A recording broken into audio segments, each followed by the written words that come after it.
This video is possible thanks to contributions to the Existence University Patreon by viewers like you. Thank you. The purpose of Introduction to Everything was to go over the syllabus of the courses, and Proof, Principles, Inductions, and Deductions was just to state that if at any point in the courses you want an answer to what I mean by proof, principles, induction, or deduction, this is what I mean. The purpose of today's lecture is to go back into the introduction of everything and not skip over this part here where we ignored the process that changed the baby into a young adolescent that was asking questions. We covered that there are neurological reasons for this process, and today we will follow that process without getting too deep into neurology. We are just trying to think about thinking. This is the introduction to thinking. Percepts. The base of human knowledge is in percepts. Sensations are not retained in memory, and so it is not possible to use sensations as knowledge, as the moment sensations end, so does any knowledge of it. Knowledge is retained. A percept is the product of an automatic integration of sensations via the brain. This integration integrates all of the sensations that overlap around this object, such that, neurologically, there is a physical connection between the object and all of its characteristics. This provides the memories, which we can say are storing a kind of implicit knowledge, but there is no connection between objects in any abstract sense. Two red objects are not two red objects at this point. Perceptually, that object is that object, and the other is the other. Perceptual awareness is far more powerful than we usually care to treat it, as it is a manner in which humans act upon daily without really knowing it. For example, a lot of higher-level functioning like making a meal or driving a car are no easy task for a beginner. But the processes of these types of tasks also do not require advanced, constant thinking.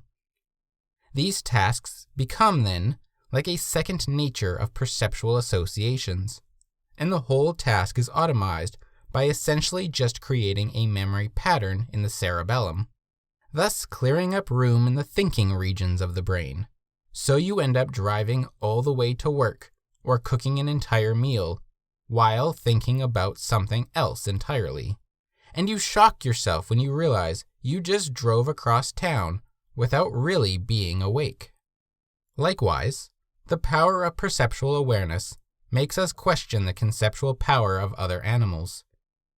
But we know that they are not conceptual, given requirements for concepts. And yet, their connections of causal associations allow them to solve puzzles that makes some psychologists assume that some animals are capable of being just as smart as us. Unfortunately, the truth of the matter is that humans are a lot more like animals than animals are like humans. Much of what people do on a daily basis is perceptual. But given that we are conceptual, if we were to stop and think about it, it feels like we're doing something more than an animal, because we can name the chemical elements in our addictive products. We can't really stop ending up back in line for more, and we don't really know why, but there's no way that we're like animals because look, we can read and talk. The fact of the matter is that human beings could survive without concepts, and we did. That's how we evolved to become what we are. And somehow, some way, we did develop a conceptual faculty. And because we use it, when we want to get what we want, it feels like we left the world of perceptual knowledge behind. This is what psychologists like Sam Harris use as evidence in their attempt to say that we don't have free will. That because as a psychologist watching humans interact, you really do get a sense of just how animalistic most people are. And it is easy to generalize that to all people are perceptual. Perceptual knowledge takes us a long way in our survival. Concepts. Concepts are similar to percepts, but have many differences which are important to their function in an animal's knowledge. The first concepts that a child can form are of entities, and are so connected to the percepts of the object at different angles, and in different lighting, and in different motions, and in different degrees of awareness, and different forms of sensation. At the first level, the child has no conceptual motivation to learn, meaning he does not and cannot think to himself before forming any concepts, and will not say to himself, "I think it would be wise for me to examine my world, for an unexamined world is not worth living." Rather, the child acts as any perceptual animal might. But, unlike other animals, there is a neurological distinction to human animals, such that our volitional control extends beyond be awake and be asleep, into a domain of if X is true and Y is true, then X and Y are true. This means that the first level concepts that he formed are not motivated by his success as a concept former, but rather just something about his curious animal nature which goes beyond the other animals in the animal kingdom. And as such, it is near impossible, if not entirely impossible, to express why you decided to focus your eyes to this aspect of the object, and why its shape or color appealed to you and kept your focus for longer than most objects. And that identification of something about the object comes and goes, not fully able to grasp anything, but your brain is connecting percepts and integrating them through a kind of overlapping of information to provide you mostly implicit knowledge at the first level concepts. A concept is not a word. A word, without the integrated percepts at that first level, is itself just a percept, which may or may not have a classically conditioned causal association linked to it. You could say, in one sense, that the word is that which is physical. It can act as the neural node that activates the concept, or is just one of the features of a concept, which you tend to access through some other means. The concept, then, is the mental aspect, such that you can forget the word you were talking about, and you can run through a series of synonyms, similes, metaphors, and other languages to try and express the concept. For example, and this is especially true if you have ADHD or certain language dysfunctions, that you can forget a simple word, like car, but you have the concept. So you try in different ways, like saying, "I drove the vroom vroom go machine to the store today." The concept of a car has many percepts, still at the first level, as compared to the word car, which has no meaning except for its etymology, which is the science of historical classification of concept usage through sounds and symbols. A concept, then, can be formed incorrectly, even at the first level, if the entity is commonly paired with a different entity that acts in conjunction with the first entity, such that the integration of percepts are mixed, and although all the information is from external reality, the internal pairing of percepts can be wrong. This is true before concepts can be formed, as this is what makes classical conditioning in animal psychology experiments interesting, as you can essentially teach, actually trick, an animal into associating objects incorrectly, and can also then, over time, have them forget that pairing and go back to functioning more normally. A concept, then, is like your consciousness has a type of psychological or psychic energy, and it can entangle with a region in your brain, something like a mental UFO that tractor beams up whatever information is stored at that region. And I mean whatever. Not in the general brain region has certain information, but rather that no matter what part of the brain we are talking about, what is stored there is unknown to the consciousness. And when it pulls it up and explicitly examines it, it can then work with it or put it back. This is important for understanding thinking. Your brain is determined by physics and chemistry, but your consciousness is free to move around instantaneously through some form of energy entanglement that belongs to you and your cells. As such, I can manipulate your brain, and your consciousness just has to come along for the ride. And if I were to improperly hold consciousness as epiphenomenal, then upon manipulating you, it would appear to me as if the brain does all of the work, and the consciousness is just a passenger. As I can say to you, now you feel the top part of your foot. You now realize that your tongue is taking up a lot of space in your mouth, and you don't really know what to do with it now. You also do not know what words you will think next. The brain just takes in information, and the only way to stop it from taking in bad information, or good information if you prefer the lie, is to evade listening or learning, and not to think about the information, but rather to shut off your mind and just let the words, not the concepts, enter in and exit out unretained. Consciousness's volitional power is in its ability to commune with the mindless machine that is the brain. The machine creates the mind, but it is not itself mind. The mind that exists uses the brain as a storehouse of information and as faculties for processing that information. And, despite not knowing exactly what words will come out, the consciousness is choosing a region which contains the information, and can, for example, ask the brain to send up information on trains, or cats, or tables, or whatever. The images and ideas that pop up immediately might surprise you, like thinking about Thomas the Train Engine before the trains that you saw much more recently. And you might even think to yourself, why is the first thought I have about trains Thomas the Train Engine? Introspection will take you as far as you were just more focused on this aspect/object than any other at a very young age. Regardless, though, your thought about trains will, most likely, provide you instances of trains. You can control which trains you want to think about by using specific measurements and the words that trigger certain concepts, as you get older and better with concept formation and combining concepts together.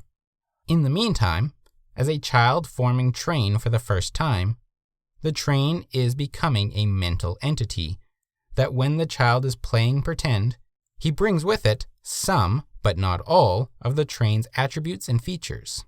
He will be playing and bring with that play the sound of the train, or that it can move and hit things, etc. He has never stopped to explicitly put the sentence together that trains move, or trains make this noise, but mentally the idea, the concept of a train, carries those percepts, those associations, which can be abstracted out and explicitly focused on. Imagine the first humans before a created language, and the intellectual efforts and the amount of time as a species we would need in order to get where we are today. Given that nearly every abstraction of perceptual objects were handed to you by others that had them handed down to them, and so on. Let's take, for instance, humpbacks. Humpbacks have recently, evolutionarily speaking, learned a new idea. Whether this species is capable of fully conceptualizing the idea or not, it is most certainly an idea that is spreading in the humpback world. This idea is what we humans call bubble netting. Some humpback, somewhere, accidentally, or somehow, purposefully, use their natural ability to blow bubbles, which caught a fish or two or more inside the bubbles, and the humpback developed an idea, and they shared it with the others in their pod. And then the others all started doing it. And then they shared it with another pod. And they started doing it. And so on. To this day, there are some pods that still don't know how to do it, as they haven't been taught yet. If you imagine this as being near identical to the creation of a club by the mere slamming of a rock into a stick, and then sharing that perceptual, causal action as an idea to others, we could imagine just how long it would take not only to create the basic perceptual tools, but also to form the abstract attributes of them, that being a very long time. However, after the invention of the club, Parents were able to perceptually show their children how to make and use one at very young ages, and its existence is as natural as all of the non-man-made percepts.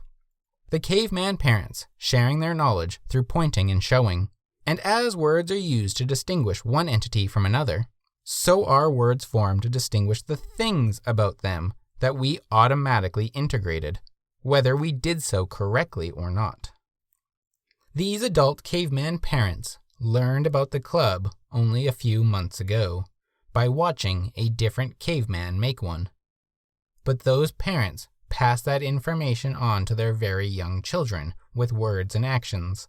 The children then causally associate this word to this object, and this word to the thing the object does. The parents say, "See rock, see stick. Rock hit stick. Rock in stick. Rock stuck, make good club. Rock fall, make bad club. Good club, catch good meat. Bad club, make you meat."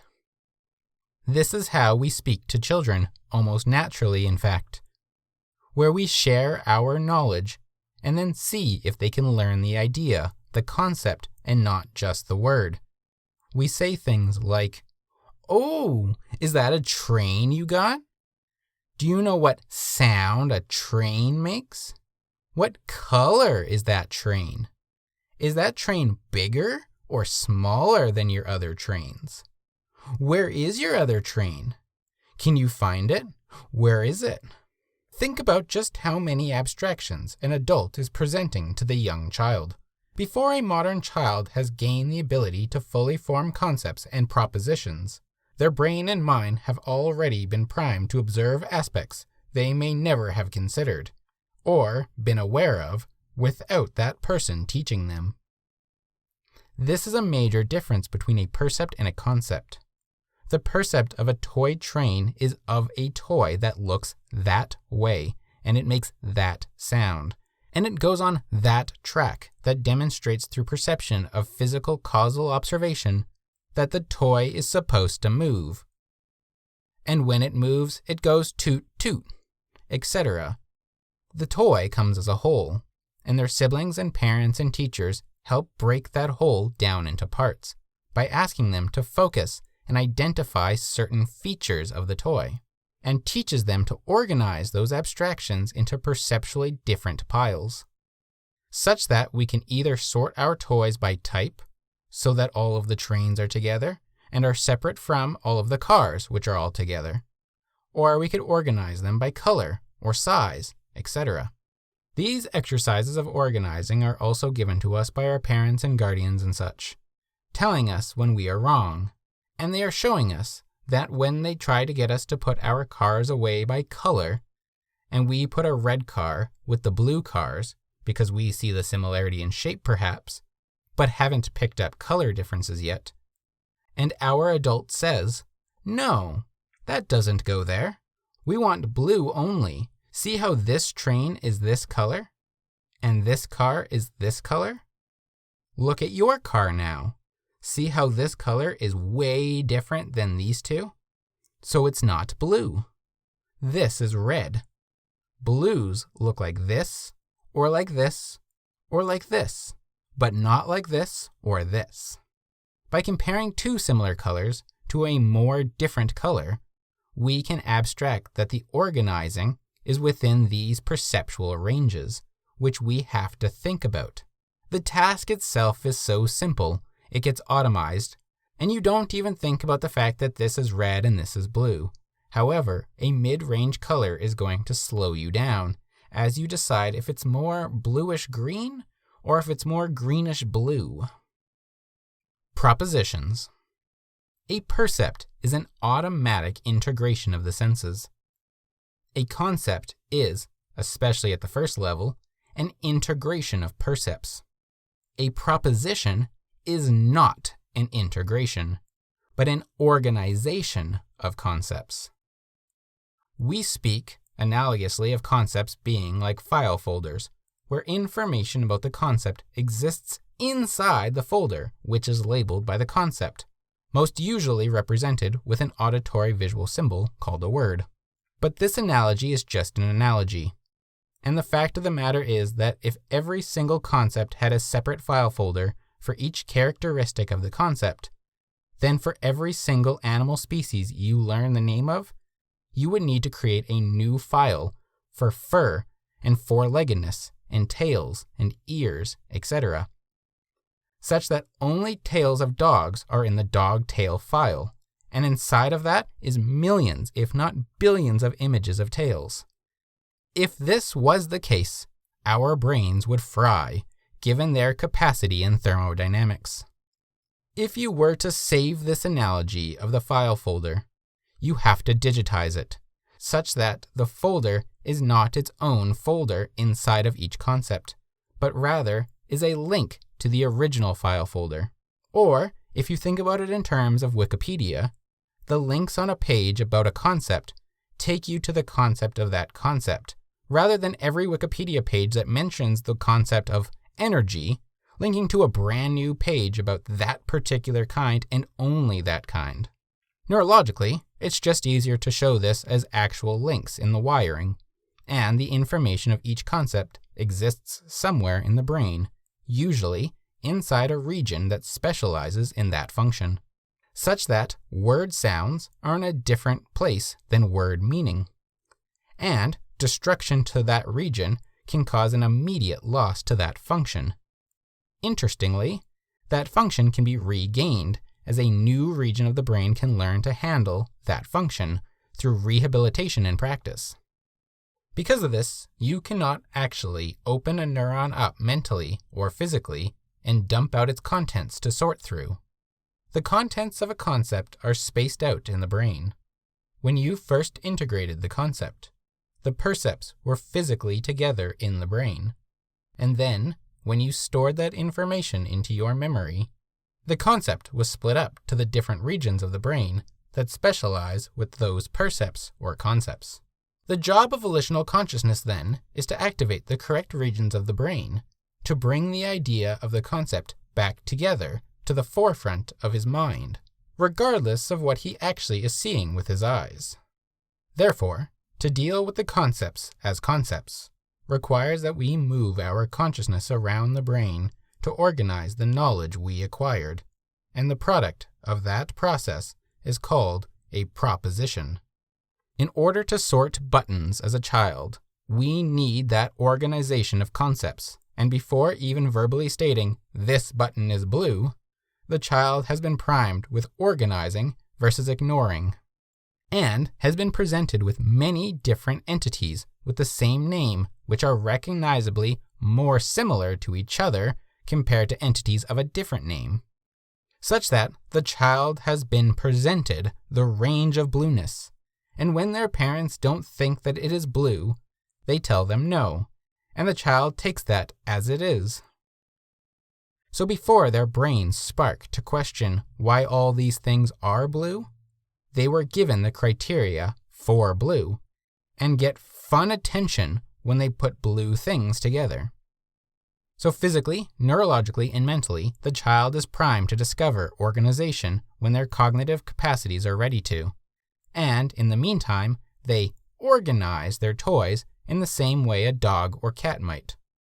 At some point in our cognitive development, it is like a switch is flipped, and a sense of pattern recognition about pattern recognition emerges, where, before being able to identify it as such, you implicitly grasped that the more you know, the more you can get more from it.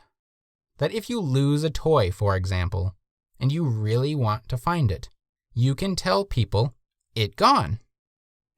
And when you say, "It gone," they get up and find it. But sometimes they don't get it, and only ask you, "What's gone?"